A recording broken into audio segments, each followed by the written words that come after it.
Muy buenas noches y bienvenido a las 8 en punto. Es difícil dejar el tema de Honduras. Sigue siendo noticia importantísima en todos los medios de comunicación de América Latina. Es un tema importante a nosotros en particular por ser un país vecino, por ser un país importante para nosotros, por lo que ha sucedido, la magnitud de lo que ha sucedido en Honduras.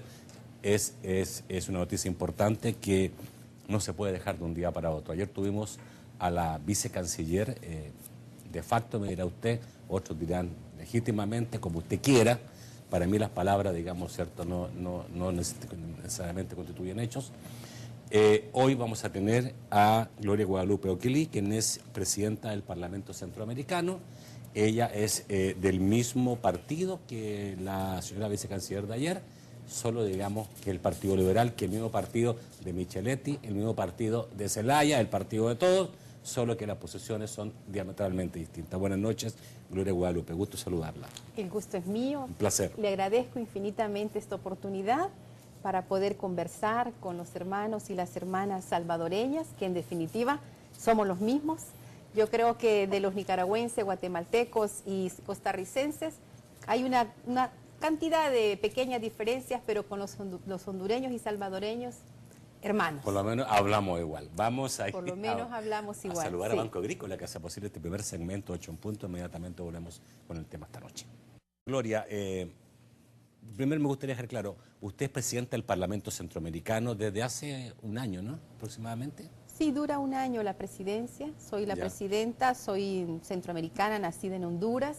Soy militante del Partido Liberal desde hace más de 30 años y por supuesto soy una madre, tengo hijos, estoy casada y como madre también trato de ver estos temas y de ponerle esa parte humana. Solamente una aclaración, usted me va a hablar a nombre propio, no del Parlamento Centroamericano. Sí, yo creo que sería lo ideal. El Parlamento Centroamericano tuvo una postura. ¿Tuvo una postura? ¿Cuándo la tuvo? Por supuesto, inmediatamente después del golpe de Estado, la Comisión de Paz y de Derechos Humanos... Sí, pero algunas veces que usted ha hablado, inmediatamente han surgido diputados del Parlamento diciendo que usted habla a título personal y no es postura del Parlamento Centroamericano.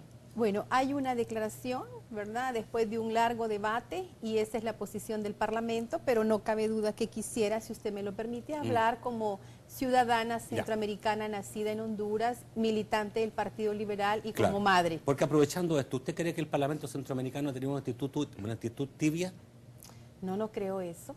Creo que se ha pronunciado casi nada y se ha pronunciado muy tarde. Bueno, no tarde. El golpe de Estado fue el 28. Ese día 28 yo estuve en Nicaragua y obviamente no podía reunir a toda la asamblea. Entonces lo hice en carácter personal. Pero usted, el Parlamento Centroamericano... Luego, esa misma semana, en lugar de haber acompañado al presidente Zelaya a Washington, como él me lo solicitó, le dije, no, yo debo ir al Parlamento que tiene su sede en Guatemala.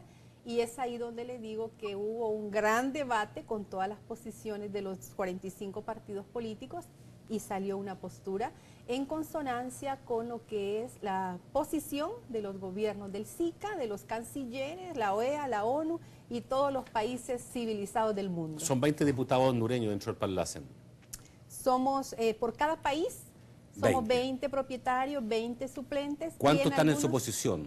¿Perdón? De los 20, ¿cuántos están en su posición de los 20? ¿En mi posición? Sí. En la posición... de apoyo al presidente Zelaya. Somos muy pocos, muy pocos, sí, tal vez unos 3 o 4. ¿Y la mayoría está al otro lado? Sí, la mayoría está a favor del golpe de Estado. Perfecto. Ayer, conversando con la vicecanciller del gobierno, el presidente Micheletti, nos decía, digamos, nos contaba su versión, ¿ya? Y a mí me gustaría darle un poco el mismo seguimiento para que la gente, digamos, tenga las dos versiones. Ella decía que lo sucedido con el derrocamiento del presidente Zelaya fue producto de que el presidente Zelaya, el mismo día en que fue arrestado, quería dar un golpe de Estado técnico y quería disolver el Congreso del país. Y eso habían evidencias, había una convocatoria de Asamblea Constituyente y todas las cosas, digamos, que usted, tengo entendido que vio la entrevista o se la contaron a lo menos. ¿Cuál es su versión de lo sucedido? Yo miré la entrevista, este es un programa que se mira, ¿verdad? Y lo felicito porque tiene una gran audiencia y con mucho dolor escuché muchas mentiras que dijo la diputada Marta. Por un lado, cuando usted le preguntó, explíqueme cómo está eso de una falsificación en una carta donde supuestamente él renunciaba. Y ella le dijo, hay dos versiones, y una de ellas le dijo, es que en esa fecha él iba a romper con el orden constitucional y posteriormente se iba a quedar indefinidamente. Y si usted se fija, la nota que sacaron, absolutamente falsa, con la falsificación de la firma, es de fecha 25 y el golpe fue el 28. Y luego, pues, como esas son muchas las irregularidades, mentiras y delitos en que se han incurrido, ya no podemos seguir viviendo de mentiras porque rápidamente estas se vienen abajo. Es una sociedad que, como lo decía en aquel tiempo, ¿verdad?, el maestro de Galilea, generación de hipócritas, generación perversa. Ya no se puede mentir. Usted no ha terminado de decir algo cuando el mundo entero ya se enteró. Entonces yo le digo con certeza que eso es absolutamente falso, que si en algún momento, y por eso siempre yo preciso cuando voy a los programas como estos, en aclarar, una, que no formé parte del proceso de la cuarta urna, otra, que no fui funcionaria del gobierno de Manuel Zelaya Rosales, y otra, que en la lucha interna, como usted bien lo dice, somos tantos los liberales, ni siquiera lo apoya a él, apoya a Jaime Rosenthal Oliva, pero por principio defiendo esta causa. Entonces, una de las cosas que se han dicho es que él fue violando una serie de leyes, y si eso fue así, lo correcto es que usted, él y yo, si violamos leyes, existen procedimientos para ser llamados a la rendición de cuentas. No es que va a llegar en la madrugada el ejército y no la policía a su casa a darle una orden de captura, y no fue así, sino que el ejército con balas y toda la historia que el pueblo centroamericano y el mundo entero lo sabe. Y como le digo, luego sacan esa renuncia con fecha 25 y el golpe es el 28. Entonces esas mentiras se van desvaneciendo, van cayendo, indefinidamente no se puede sostener mentiras. Bueno, usted dice, digamos, si él hubiera hecho un quebrantamiento constitucional, debe haberse seguido el debido proceso. Ella decía ayer, quebró la Constitución, y por eso la Corte Suprema de Justicia lo declaró inconstitucional.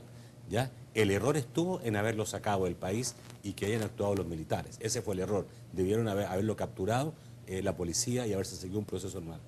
Sí. ¿Usted acepta que hubo quebrantamiento constitucional por parte del presidente Zelaya? Lo que puedo aceptar, y no es porque yo lo quiera aceptar, porque la verdad solo es una. Sí. Podrán haber diferentes puntos de vista, pero en definitiva la verdad es la verdad, así como Dios es Dios.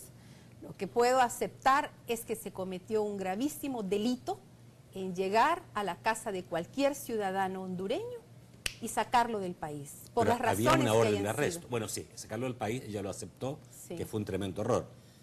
Pero arrestarlo, ¿no era un error? ¿Cómo arrestarlo si nunca hubo una orden de captura? Le voy a contar algo. Pero no hay ni un tan solo expediente, ni una tan sola acusación contra el presidente, ni una.